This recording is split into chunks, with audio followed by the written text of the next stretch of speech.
It is Chica. 7 years of love does not mean 7 years without struggles. Sa isang podcast, naging bukas si Donnie Pangilinan tungkol sa 7th year nila ni Pel Mariano, ang pinakamahirap na yugto ng kanilang relationship. Na magkasama sila pero dumating sa puntong hindi nila maramdaman ang dating connection sa isa't isa.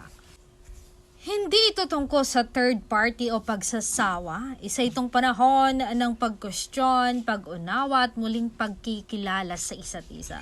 So matapos nilang malampasan iyon, pakiramdam nila ay panibagong relationship o relasyon ang nabuo nila dahil sa kabila ng lahat, pinili pa rin nilang mahalin at piliin ang isa't isa.